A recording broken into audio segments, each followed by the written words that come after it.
This is the Aftermarket Radio Network.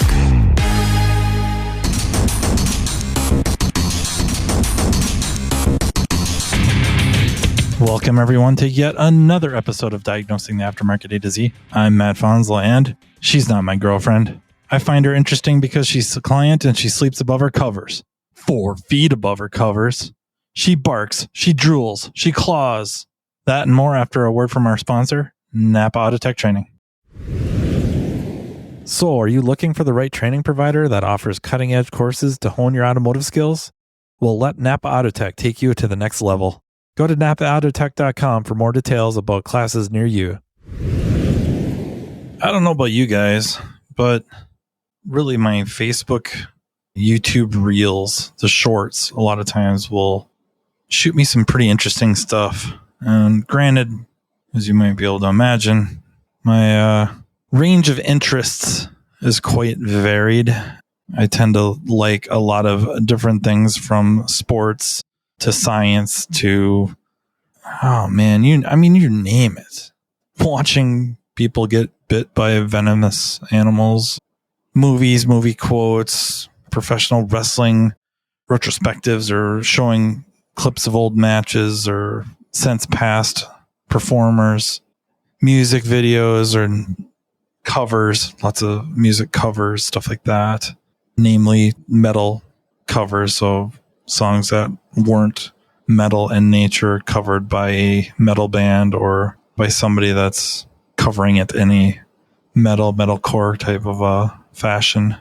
But I've been getting hit with like relationship type stuff. So I don't know, maybe my wife has been talking a lot about relationship stuff and my phone's picking it up, and thus it's trying to do me a solid. So that could be the case. I'm going to go with that. I like it.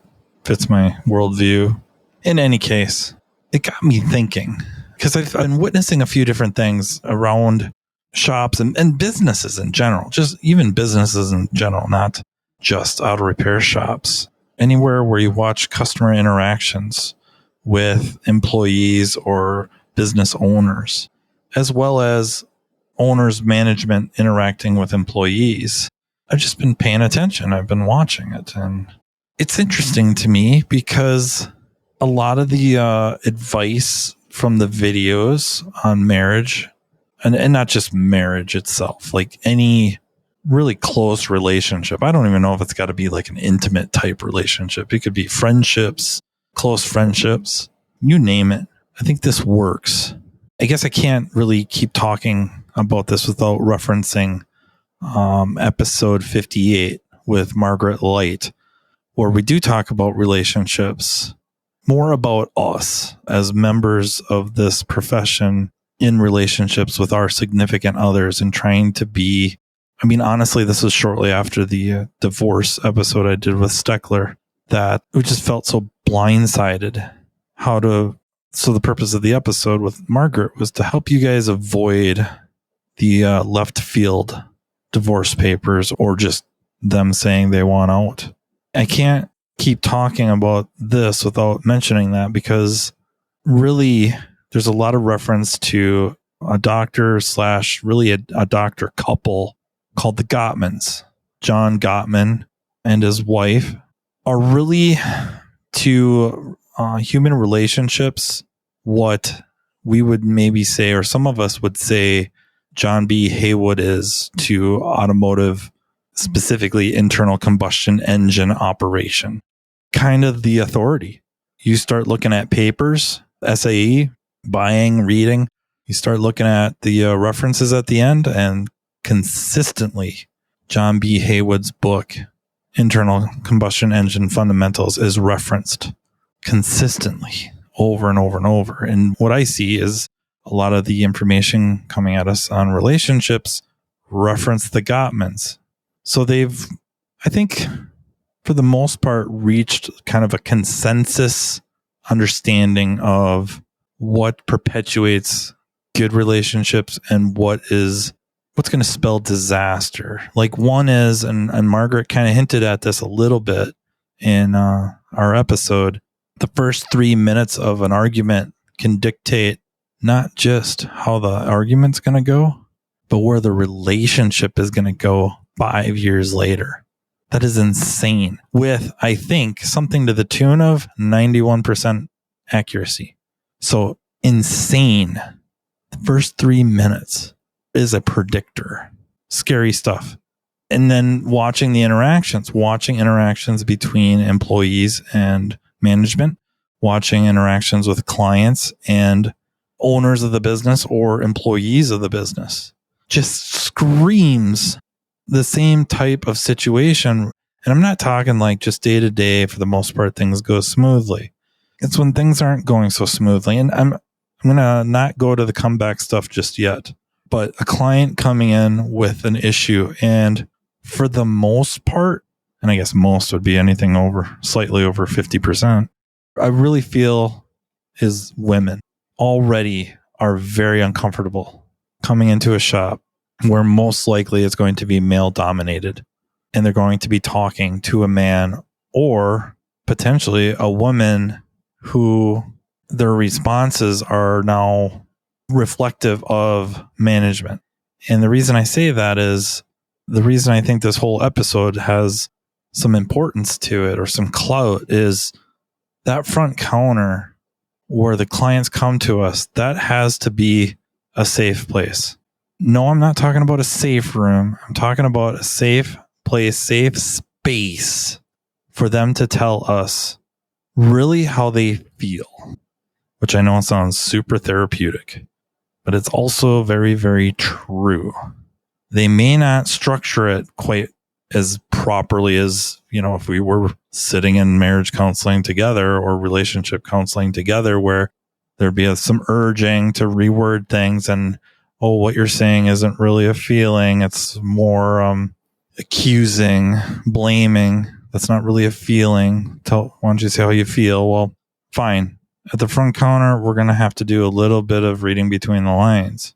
If they're coming to us with concerns with their vehicle, that has to be a safe place for them to share those concerns and not feel invalidated. What I've learned with validation over the course of the last, weeks, months, is I had a major misunderstanding of what validation was.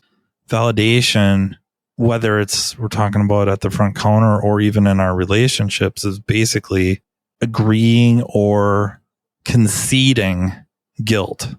And that's way not the case. And the reason I bring that up is I will bring it up further in a bit when we start talking about comebacks or rechecks, whatever you call them, misunderstandings. In this case, it doesn't make sense when they're telling us their concerns to in any way invalidate what they're saying or really try to correct them, because it really conveys a sense of condescension.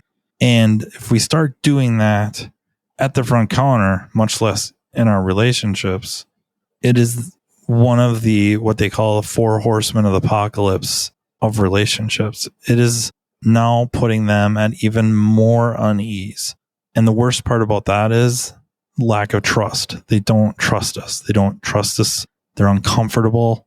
Are they really going to want to keep coming back to where they feel uncomfortable? And the argument could be on our side is wherever they go, they're probably going to feel uncomfortable.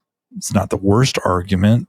There might be some truth to it until they find a shop where they don't feel that level of unease, where they do feel comfortable, where they do feel that this is a safe place for them to bring up their concerns and they will not be made to feel bad about it. And I'm not saying that we're calling them idiots and outright gaslighting them, but if there's a level of condescension, they're trying to describe, the vehicle pulls, and after a few questions, we get them to explain that, it pulls only when I touch the brake pedal. And then we respond, well, that's a brake problem. And our tone most likely conveys like, you idiot. It's not an alignment problem. It's a brake problem. You're coming in here asking about an alignment or tires. It's brakes. Oh, and by the way, 3 months ago, we told you should have them replaced. Maybe we don't say it just like that, but we can kind of convey that. NAPA Autotech training sessions are being conducted day and night in a town near you. This training caters to every level within your organization, be it a mechanical assistant, a mechanical specialist, a technology specialist, or a driver safety calibration specialist. Imagine a one-stop shop training partner in NAPA Autotech that will lead your team to a path to greatness. Autotech's entry-level Build-A-Tech classes convert the untapped potential of your new hires into money-making mechanical specialists. Autotech's higher-level tech update classes introduce specialists to the world of ever-changing technologies, which prevents your shop from getting technologically stagnant. Remember, if you're not moving forward, you're falling behind. And, turning to the front of the store, the Autotech Service Advisor class is an awesome way to hone your client advocate skill set, ultimately benefiting the customer through an improved vehicle repair experience. But it doesn't stop there. Imagine an electric vehicle class that takes your specialist well past the mundane, yet necessary safety topics. Well, it's here.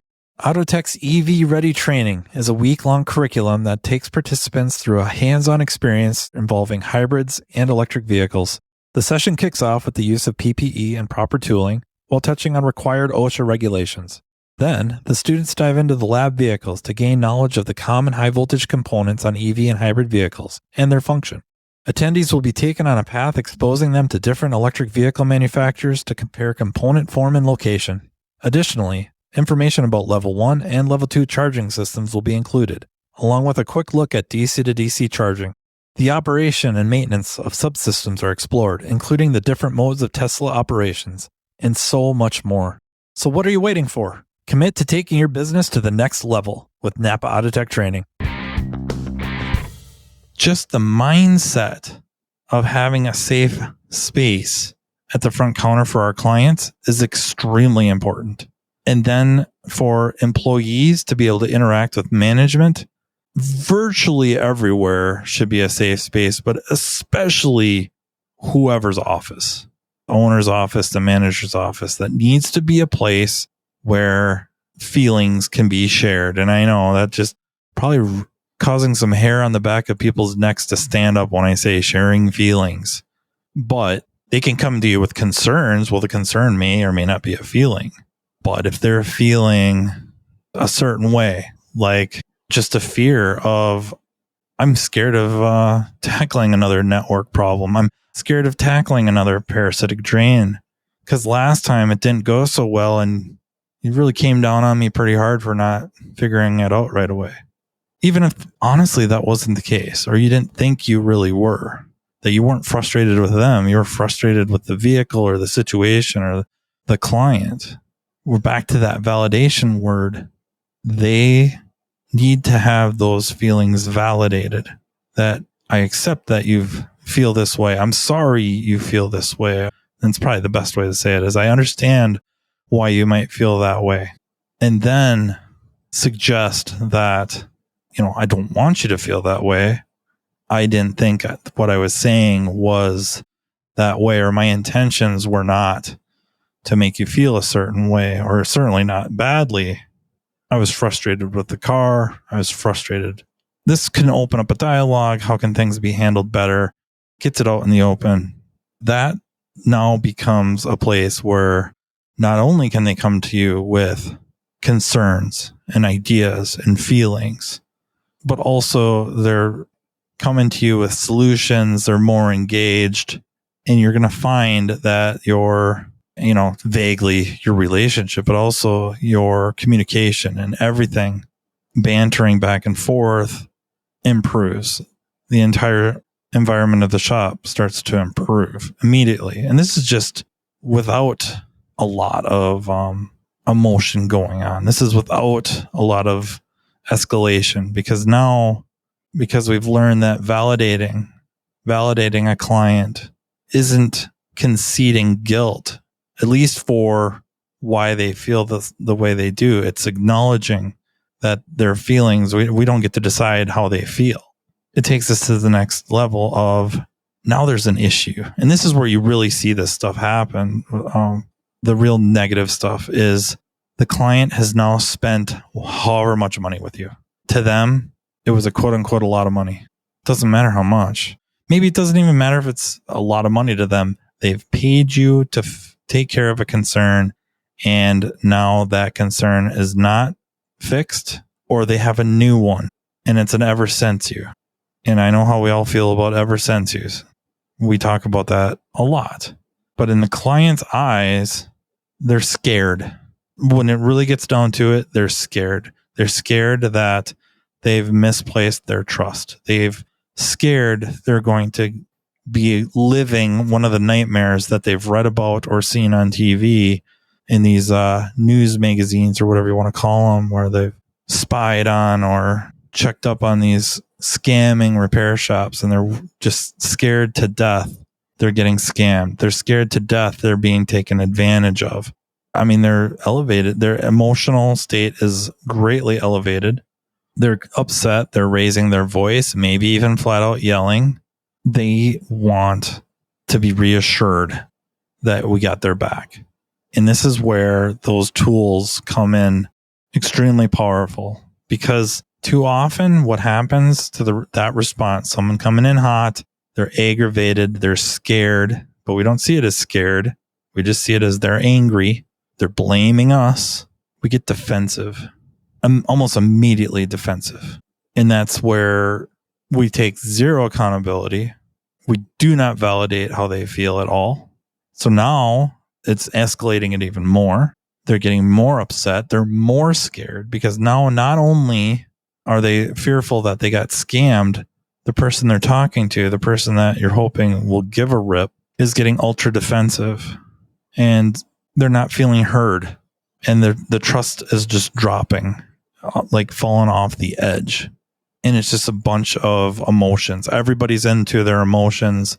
Employee or the owner of the shop, manager of the shop, is in their emotions, very defensive, offended that they're being blamed for something that we haven't even proved was their fault yet. Was it a completely unrelated issue with a similar symptom, or completely different symptom, but it happened shortly after the vehicle was serviced? And it could be 100% true. It could be 100% not the shop's fault, not the tech's fault. It could be a part failure. But what needed to happen was immediately validating their feelings. That would be scary. It doesn't feel good when you've paid money to have something addressed and you're worried it isn't addressed. And we are going to make sure that we take care of you. We have you. I am sorry this has happened. I'm hoping that we can find out what happened and take care of it for you and make this right, put you at ease. Part of the reason you bring your vehicle here is not just because things go right most of the time, but when things go wrong, we got you. We're going to take care of you. And if this is something we did or something we installed or something we didn't do, we're going to be on it. And immediately, it seems like common sense, but you watch this over and over and over. And like I said, it's not even at auto repair shops. It's all over. It's at freaking stores, department stores. And it's the same thing when employees go to their bosses or their managers, furious over something. Their check is short. They think they got shorted hours. They didn't get credited for whatever time.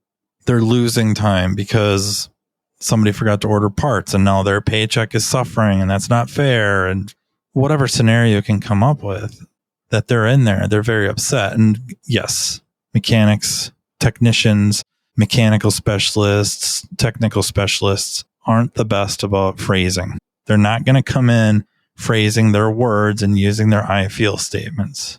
And I'm not mocking their use or not using them at all. But coming in and immediately defenses going up starts to cause trust to be lost. And it really does go the other way, where if manager or owner goes to the employee with a concern, I'm scared you're riding the clock. I'm kind of concerned. I'm worried. This is why. I think we're just immediately used to the idea of the tech becoming extremely defensive. How dare you? I would never do that. Why do you paint me in such a bad light? Is this what you really think of me? You might as well be watching a married couple not exercising some skills with validation. So where this is really all going is If you want a better relationship with your clients, you want a better relationship with your employees, you want a better relationship with your managers, we should all be going to marriage counseling and learning some of these tools, learning how to validate. You could actually validate their feelings, and then a while later, a half an hour later, an hour later, a day later, go back and say, hey, you know what? I'd like to talk about this again and maybe straighten some things out. Like, this wasn't my intention. This was a complete accident. I did not intend for this to happen. That's completely reasonable to get the truth out there. Validating isn't ignoring the truth. It's accepting the truth of what this other person is feeling. And because of that, you can really forge a strong bond that gives you a path to have more conversations to then get the truth out and learn from each other, learn perspectives. From my perspective, this is what it looked like. Now that you say it that way, that makes perfect sense. I could see how you'd see that. What would be a better way to go about that? And over time, you start getting more and more benefit of the doubt. The client has some work done by you. There is a lot of trust, and something goes awry. They get the car back. It's not right. The phone call, or when they bring it back down to the shop, the tone, everything's different because they trust you. They're in a safe space. They can echo these concerns without being condescended upon, or, at the worst of worst, gaslit, and not worried about coming up against this big defensive scheme to protect. I don't even know what we're protecting, our ego, because I'm all for protecting the reputation of the shop. I really am. But I really don't like the idea of protecting the reputation of the shop by making a client feel unheard, or honestly, it's gaslit. That's the word that keeps popping into my head, is they're getting gaslit and made to feel like they're delusional and conjured up all of this stuff, and their feelings, have no place, and there's something wrong with them. So yeah, it just finding more and more evidence of watching this stuff happen in real time. And again, not just at auto shops. I'm telling you, I've seen it at parts stores. I've seen it in department stores, restaurants. Holy cow, restaurants. So defensive. And with auto shops, we need our clients. Like, most of us need our repeat clients. We're going to have X amount of regular clients that are going to make up the majority of our business. And then a few that kind of, ebb and flow, and a few that come with us for a while and then, I don't know, buy a new car and leave. And then it gets out of warranty and come back. And then, that ebb and flow. Some people, they just don't like it. They don't like the shop. It's not for them. But the majority of them, we need them. We need them to keep coming back, and that we need that loyalty. So to earn that, the best way to do it is, yes, of course, fix the car right. Fix the car and inspect the car and charge ethically. And don't read too much into like charging ethically. When I say charge ethically, I mean you have to charge enough to make money, profit, and do what you say you're going to do and stand behind it. That's what I mean by ethically. I'm not saying you don't overcharge them, and create a safe space.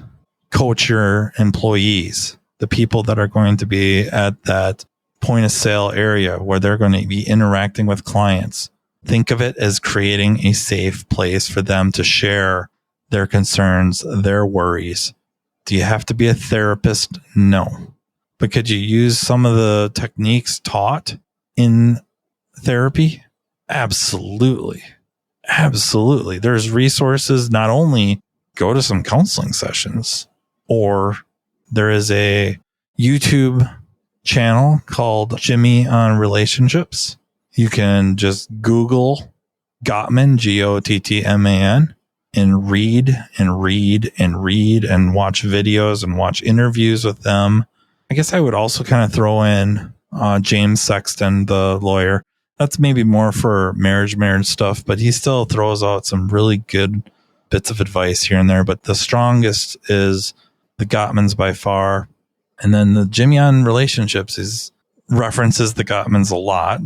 He just brings up interesting scenarios. Yes, they're focused on marriages, but the stuff translates directly to customer relationships, customer relationships, as well as employee relationships. And then even we as employees also could pick up a few tidbits of how not only when clients come to us, so if we're in the back, usually not interacting with clients too often, on the rare occasion we have to, we're better equipped, but also when our employers or managers come to us with concerns, that default maybe isn't defensive. Don't go on the defensive. And I think just acknowledging how somebody feels, or if they're bringing something to you that's not really a feeling, ask a couple of questions. Act with curiosity to see if you can't, within a question or two, get them to a feeling part. And then that's something that you can kind of validate and then move on to a solution, or validate the feeling, kind of get through that initial wave, if you will, let things settle down, even if it's not, some big argument, and then go back in and clear things up, get the truth out there, get your perspective out there. It comes off way less defensive. You're probably listening to this thinking like, man, this is just going to breed a really, really soft freaking environment. I think compared to the old days where I don't think people got so offended so quickly, that might be true. But that's not the world we live in anymore. Honestly, interacting this way more consistently is better for everyone overall anyways. A little more empathy goes a long ways to all relationships. So just, coworker to coworker, employee to manager, manager to employee, of course, the clients, right? They're the lifeblood of the business. They're the ones feeding it.